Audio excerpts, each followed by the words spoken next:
Jai Hind, everyone. I welcome you all to the Daily Class YouTube channel. अपनी vocabulary की series को continue करते हुए हम आ चुके हैं सेट नंबर 4 पे। हर एक सेट में हम डिस्कस करते हैं 10 वर्ड्स जिनकी हाई प्रोबेबिलिटी होती है कि ये एग्जाम में आपके पूछे जा सकते हैं। और आपने देखा है कि आपके CDS हो, NDA हो या फिर एफकैट हो, एफकैट में तो ऑलरेडी आपके 30 क्वेश्चंस जो पूछे जाते हैं इंग्लिश के, तो उसमें से वोकैब का ठीक ठाक रोल रहता है ना। और CDS NDA में भी रहता था। अभी क्या हुआ है कि ज़्यादा हो गया है, अभी थोड़ा सा बढ़ गया है और अलग तरह से वर्ड्स पूछे जा रहे हैं 3-4 सेक्शंस में। तो उन सबको ध्यान में रखते हुए ना हम 10 वर्ड्स को डिस्कस करेंगे। इस तरह से डिस्कस करेंगे कि पहले हम देखते हैं, देखो, वर्ड की मीनिंग, कि भाई मीनिंग क्या होती है वर्ड की। फिर हम देखते हैं कि उस पर्टिकुलर वर्ड की आपकी पार्ट्स ऑफ स्पीच क्या है। पार्ट्स ऑफ स्पीच नाउन है, एडजेक्टिव है, एडवर्ब है, या फिर वो वर्ड आपका वर्ब है ना। पार्ट्स ऑफ स्पीच हो गया।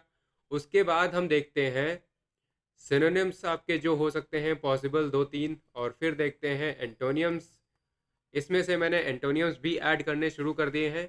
और उसके बाद हम देखते हैं कि उस पर्टिकुलर वर्ड को एक सेंटेंस में यूज़ कैसे करें, क्योंकि आपका एक सेक्शन आपका CDS NDA में ये भी आने लग गया है जहाँ पर ये पूछते हैं कि इस वर्ड को सही से यूज़ किया गया है या नहीं, है ना। ऐसे आपको ऑप्शंस दिए जाते हैं और आपको चूज़ करना होता है, राइट। इस तरीके से 10 वर्ड्स अगेन हम सेट नंबर 4 में डिस्कस करेंगे। तो शुरू करने से पहले, ये है मेरा व्हाट्सअप नंबर। अगर आपको कोई भी क्वेरी है, आपका कोई भी सजेशन है, तो आप मुझे यहाँ पर टेक्स्ट कर सकते हो। और इन सारी वीडियोस की PDF जो है वो आपको मिल जाएंगी डेली क्लास टेलीग्राम चैनल पे। तो यहाँ से आप जो भी PDF है वो सारी डाउनलोड कर सकते हो। और साथ में जो इंग्लिश की जो सीरीज़ चल रही है ना, उसकी भी PDF आपको यहीं पर मिल जाएँगी, और जितनी भी नोटिफ़िकेशंस या फिर कोई अनाउंसमेंट्स हैं, वो सारी आपको यहीं पर मिल जाएँगी। डिस्क्रिप्शन में वैसे मैं प्रोवाइड कर दूँगा, जॉइन कर लेना, वहाँ से PDF भी डाउनलोड कर लेना, है ना? और काफ़ी ज़्यादा हेल्प मिलेगी आगे चल के, राइट? चलो तो शुरू करते हैं। आज का पहला वर्ड क्या है? आज का हमारा पहला वर्ड है एपोक्रिफल। ओके, इंटरेस्टिंग वर्ड है एपोक्रिफल। एपोक्रिफल क्या होता है? एपोक्रिफल पहली बात तो एक एडजेक्टिव होता है, ठीक है? क्योंकि इस तरीके से जो वर्ड बना है ये एक एडजेक्टिव होता है। और दूसरी बात, इसकी मीनिंग क्या होती है? मीनिंग ये होती है, जैसे के लिए आजकल बहुत सी ऐसी चीज़ें होती हैं ना जिनको सर्कुलेट किया जाता है इस तरह से कि आपको बताया जाता है कि यही सच है। जैसे के लिए कई बार व्हाट्सएप पे कुछ आपको न्यूज़ मिल जाती है। जब नया नया व्हाट्सएप आया था तब बहुत सी ऐसी न्यूज़ ऐसी सर्कुलेट होती थी, है ना। अभी थोड़ा सा कम हो गया है। तो उन चीज़ों को इस तरीके से दिखाया जाता है कि वो चीज़ एकदम सही है, लेकिन वो सही होती नहीं है। वो ऑथेंटिक नहीं होती हैं, लेकिन दिखती ऑथेंटिक है। तो फिर जिन पर आपका शक जा सके, तो मीनिंग क्या होती है? Of doubtful authenticity. जब किसी की ऑथेंटिसिटी पर आपको डाउट हो ना, प्रोबेबली अनट्रू हो सकती हैं, तो उन्हें आप बोलते हो एपोक्रिफल। जैसे के लिए ये भाई साहब हैं, ठीक है, ये बढ़िया अपना बॉडी शॉडी बनाते हैं और क्लेम ऐसा करते हैं कि मैंने नेचुरल बॉडी बनाई है। हो सकता है इन्होंने कुछ और अपना चीज़ें ली हों, है ना। और ये बिल्कुल यहाँ पर क्या करते हैं, यकीन कर लेते हैं इन पे। यहाँ पर वो अननेचुरल कुछ केमिकल्स ले सकते हैं या फिर कुछ और चीज़ें आती हैं जल्दी से बॉडी बनाने के, है ना। साइड इफ़ेक्ट्स भी होते हैं उनके, और उन चीज़ों को लोग नहीं बताते हैं। और तो क्या होता है कि उनकी ऑथेंटिसिटी पर यहाँ पर डाउट हो जाता है, क्वेश्चन लग जाता है ना, क्वेश्चन मार्क लग जाता है। तो उन्हें आप बोल सकते हो अपोक्रिफल इन नेचर, है ना। सिनोनिम्स की बात करें तो फिक्टिशियस आप कह सकते हो और ड्यूबियस बोल सकते हो। ड्यूबियस भी आपका जब कोई भी चीज़ होती है, जब आप बिल्कुल सर्टेन ना हो किसी चीज़ को लेकर के, राइट। ड्यूबियस का मतलब है नॉट श्योर, है ना। जब आप श्योर नहीं होते हो किसी चीज़ को लेके, भाई हो सकता है, नहीं हो सकता है, बड़ा ही डाउट है, तो उसे बोलते हो ड्यूबियस। फिक्टिशियस आपको पता है कि ये वर्ड आपका होता है, जैसे फिक्शन से निकला है। फिक्शन क्या होता है? काल्पनिक, है ना। एंटोनिम्स की बात करें तो ऑब्वियसली आपका जेन्युइन हो जाएगा और ऑथेंटिक हो जाएगा। ये वर्ड्स आपके एंटोनिम्स हो जाएंगे, है ना। यूज कैसे करोगे? यूज करेंगे हम इस वर्ड को, the story of instant success is largely apocryphal. अब जैसे कोई लोग होते हैं ना मोटिवेशनल स्पीकर्स, वो आते हैं आपको बताते हैं कि ये करो और एकदम निकल जाएगा जाएगा आपका, है ना। और कुछ जो वन शॉट वीडियोस आपकी जो तैयारी, आप जैसे आप तो प्रिपरेशन कर रहे हो, तो आपको बहुत लोग बोलते हैं ना कि ये वन शॉट वीडियो देखो और इससे पूरा सब कुछ हो जाएगा, है ना? तो वो क्या है? वो जो क्लेम्स है ना वो एपोक्रिफल है। इसीलिए देखो मैंने इंग्लिश की पूरी कंप्लीट सीरीज स्टार्ट करी है और मैं हमेशा कहता हूँ आपसे कि बुक्स पढ़ो, अपने बेसिक्स अपने जो है ना उन्हें स्ट्रॉन्ग करो। तो इसलिए आप एपोक्रिफल चीज़ों में मत पढ़ो।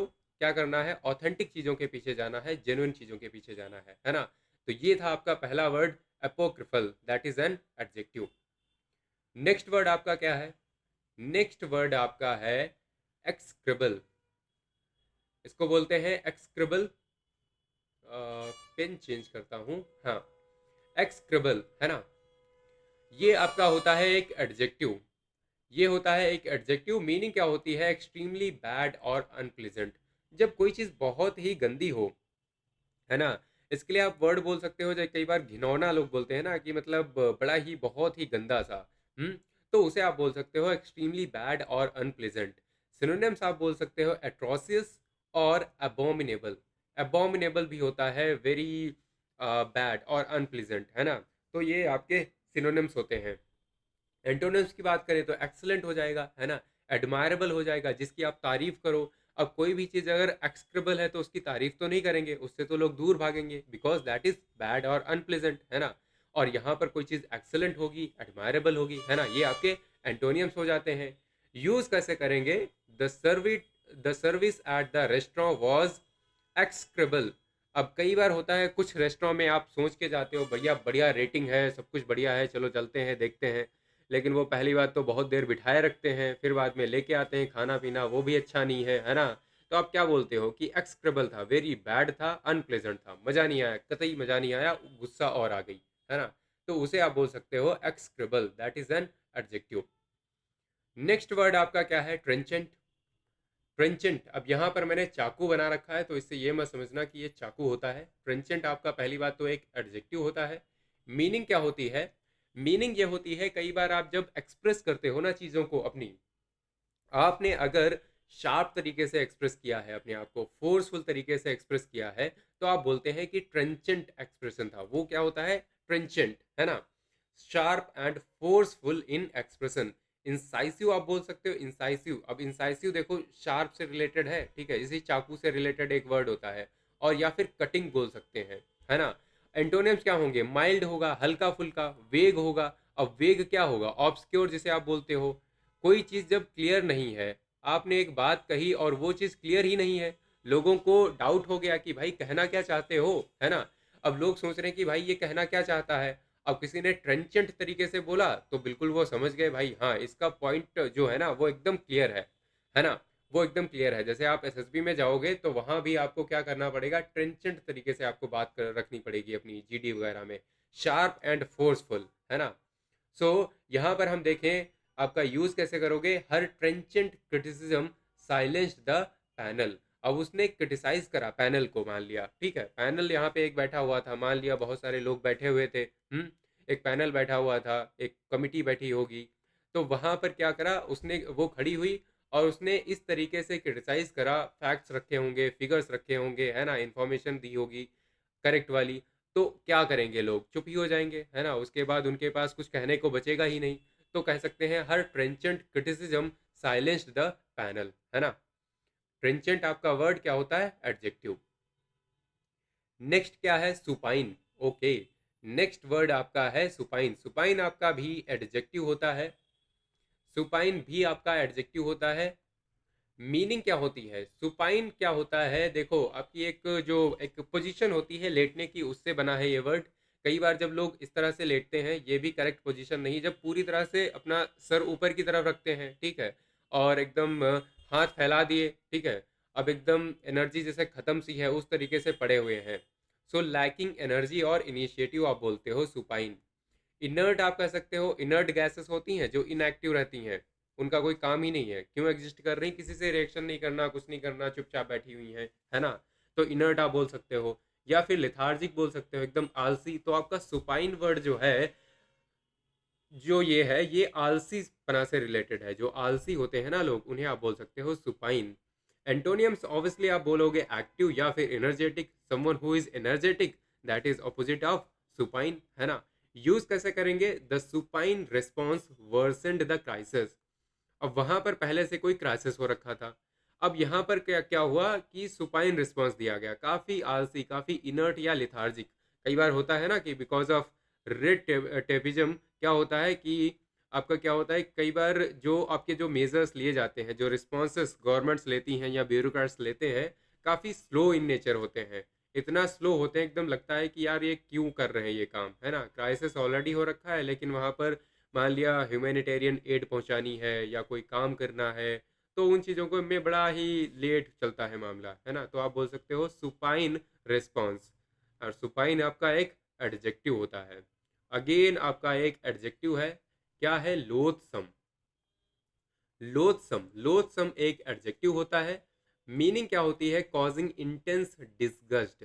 डिसगस्ट को आप हैट्रेड से रिलेटेड बोल सकते हो। कई बार कुछ चीज़ें होती हैं जो आपके मन में उस पर्टिकुलर चीज़ के लिए हल्की सी नफरत सी पैदा कर दें, हल्की सी घृणा, या फिर मतलब जो चीज़ आप देखना पसंद नहीं करते, है ना?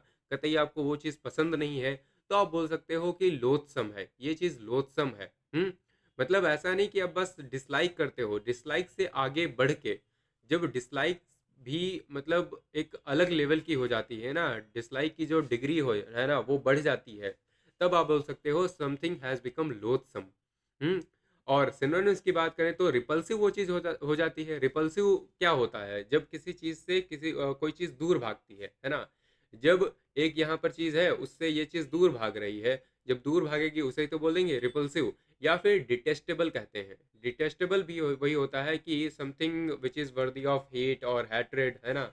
जिससे आप नफरत करना चाहो, या फिर जो चीज़ आपको बिल्कुल भी पसंद ना हो, तो उसे आप बोल सकते हो डिटेस्टेबल, लोथसम। और एंटोनियम्स क्या होंगे? प्लेजेंट है, प्लेजेंट है या अपीलिंग है। अपीलिंग जो एकदम सुखदायक हो, जिसको देख के मजा आ जाए, है ना? तो आप बोल सकते हो अपीलिंग या फिर प्लेजेंट। यूसेस क्या होगा? The report described a loathsome abuse of power. Loathsome abuse of power मतलब इस तरीके से, अब्यूज ऑफ पावर बहुत जगह होता है, लेकिन इस तरीके से करा भाई, पावर दे दी थी तो उन्होंने क्या करा कि जो पूरी बस्ती थी उसे उखाड़ फेंका, ठीक है, और लोगों को एकदम वहां से भगा दिया, है ना, जो लोग वहां पे रह रहे थे। तो जब इस टाइप की जब पावर का अब्यूज होता है तो उसे आप लोथसम बोलते हो। जैसे के लिए पावर तो, जैसे के लिए अब्यूज ऑफ पावर बहुत पॉलिटिशियंस करते हैं, लेकिन हिटलर था, उसने इस तरीके से किया, सो वो लोथसम अब्यूज ऑफ पावर हो गया, है ना? उसने लोगों को मारना ही शुरू कर दिया। नेक्स्ट आपका वर्ड है एब्यूलियंट। नेक्स्ट वर्ड है आपका ebullient and that is an adjective. ये आपका अगेन एक एडजेक्टिव होता है। मीनिंग होती है चीयरफुल एंड इनर्जेटिक। जब कोई चीज़ बहुत ही खुश हो, बहुत ही एनर्जेटिक हो, एकदम अलग ही लेवल की, ठीक है, आप बोल सकते हो। सिनोनिम्स आपके होते हैं एक्जुबरेंट, एक्जुबरेंट या फिर रेडियंट, इनकी तरह, है ना? इनकी तरह कोई टेंशन ही नहीं है, एकदम कोई भी स्ट्रेस नहीं है, कोई भी दुख नहीं है ना? तब आप बोलते हो something has become exuberant, radiant, energetic, cheerful और एब्यूलियंट।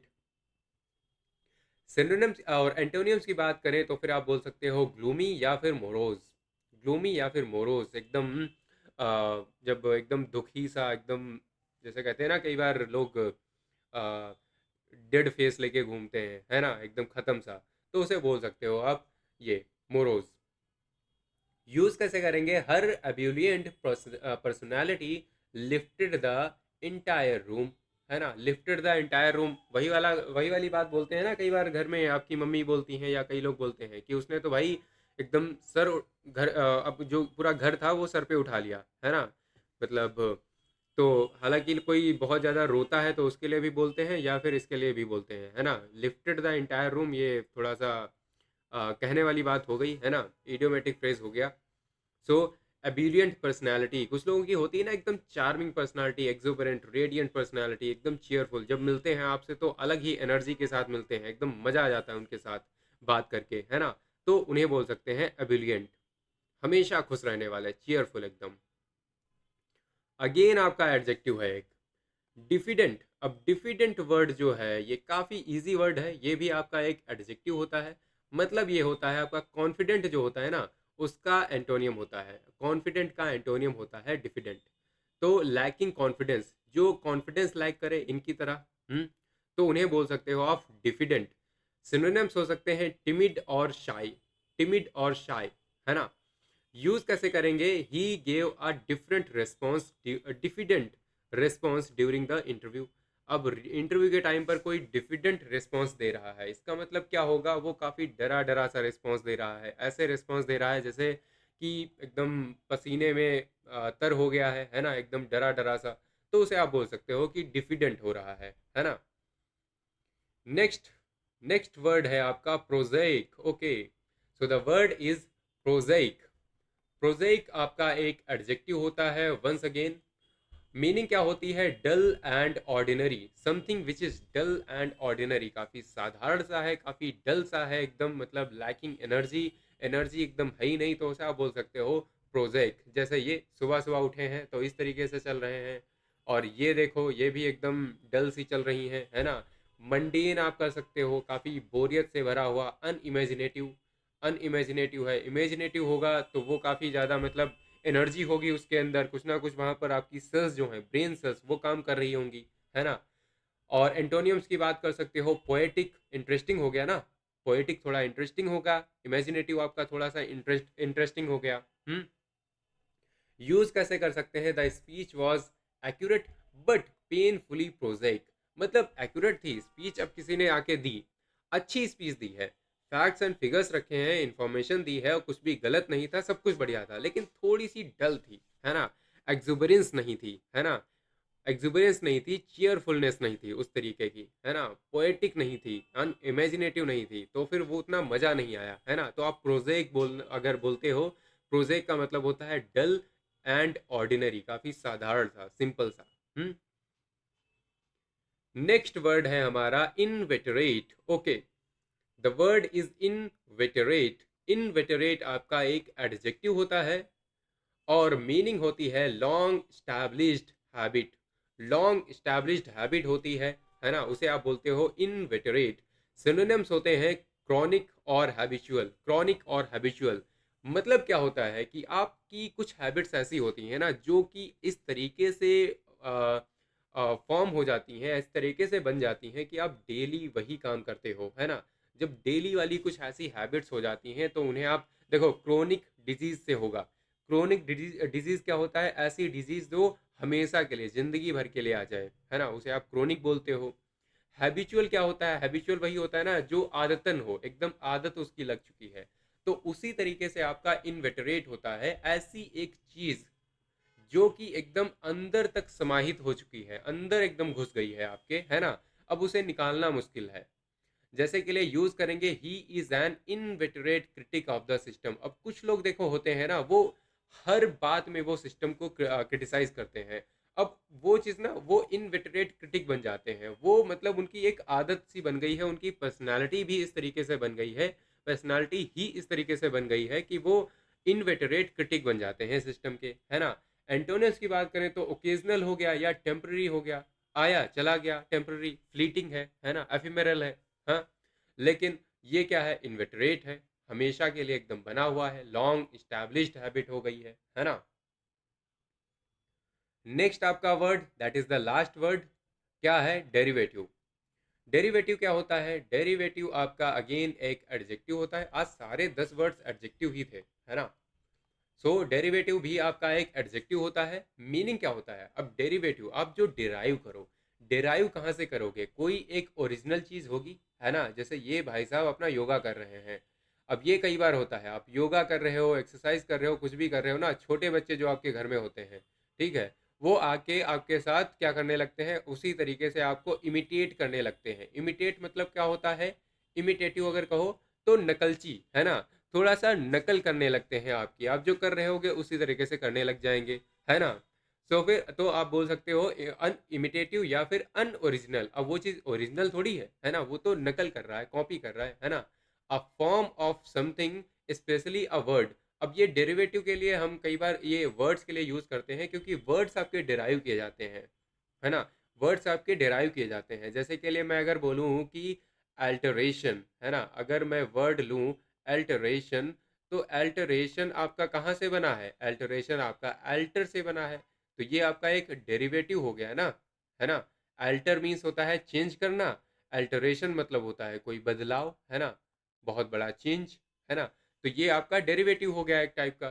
So that has developed from original form. एक ओरिजिनल फॉर्म होती है, उससे क्या होता है, कोई चीज़ डेवलप होती है, तो उसे आप बोलते हो डेरिवेटिव, इमिटेटिव और अनओरिजिनल। सिनोनिम्स में ऑब्वियसली आप कॉपीड बोल सकते हो या फिर सेकेंडरी इन नेचर बोल सकते हो, वो प्राइमरी नहीं है, सेकेंडरी है ना। अब एंटोनियम्स ऑब्वियसली आप इनोवेटिव बोल सकते हो। कोई चीज़ जब इनोवेटिव होती है तो वो चीज़ कॉपीड थोड़ी होती है, उसे तो इनोवेट किया गया है, सोच के बनाया गया है, वो चीज़ ओरिजिनल में होती है ना। Uses the film was dismissed as derivative. अच्छा, हाँ ठीक है, आजकल मूवीज ऑब्वियसली ऐसे ही आ रही हैं जो कि डेरिवेटिव होती हैं कहीं ना कहीं, है ना, अनओरिजिनल होती हैं, इमिटेटिव होती हैं किसी भी अर्लियर जो मूवी बन चुकी है उसी की, है ना। तो ये थे आपके 10 वर्ड्स। आई होप यार अच्छा लगा होगा, है ना। अब इसकी पीडीएफ जरूर डाउनलोड कर लेना, इसकी पीडीएफ डाउनलोड कर लेना और रिवाइज जरूर करना। और एक और चीज़ मैं हमेशा कहता हूँ, आपको सेंटेंसेस बनाने पड़ेंगे। इन सारे वर्ड्स पे आपको सेंटेंसेस बनाने पड़ेंगे, और दिन में आप कहीं भी कुछ भी बात कर रहे हो, बड़े ही भले ही हिंदी में बात कर रहे हो ना, अगर आप हिंदी में भी बात कर रहे हो, स्टिल आप क्या कर सकते हो, उस पर्टिकुलर वर्ड को तो यूज़ ही कर सकते हो, है ना। वर्ड को यूज़ करो। जैसे के लिए मैं यहाँ पर वर्ड बोल रहा हूँ ना कि शब्द बोल रहा हूँ, इस तरीके से आप बहुत सारे ऐसे वर्ड्स होते हैं जिनको यूज़ कर सकते हो, है ना, हिंदी बोलते हुए भी। इंग्लिश में बात करो तो और बढ़िया। So the best way to revise vocabulary is to make words your daily companions. आपको जो रेगुलर, जो आपके जो मतलब डेली जो आपके साथी हैं ना, इस टाइप से आपको बनाना पड़ेगा। वो वर्ड्स आपसे रोज आपके साथ रहें, और मीट देम ऑफन, उनसे रोज मिलो। रोज कैसे मिलोगे, रिवाइज करके मिलोगे, है ना। And use them boldly and watch them stick for ever, और फिर वो आपके साथ एकदम बने रहेंगे हमेशा के लिए, है ना। कुछ वर्ड्स जो आप जैसे डेली बोलते हो, रेगुलर बोलते हो, ये सारे वर्ड्स क्या हैं, इन वर्ड्स को आपने बहुत यूज कर लिया है, इसीलिए तो है। अब इन सारे वर्ड्स को भी अगर आप बहुत ज़्यादा यूज कर लोगे तो ये भी आपको याद हो जाएंगे, है ना। तो फिर अगेन आपको पीडीएफ कहाँ मिलेगी, इस पर्टिकुलर चैनल पे, है ना, टेलीग्राम चैनल पे, यहाँ पर मिल जाएगी। बाकी चैनल को आप सब्सक्राइब कर सकते हो, वीडियो शेयर कर देना आपके जो भी ग्रुप्स हैं दोस्तों के, सबके साथ, है ना। मिलते हैं अगले वीडियो में। Till then, bye bye, take care, Jai Hind.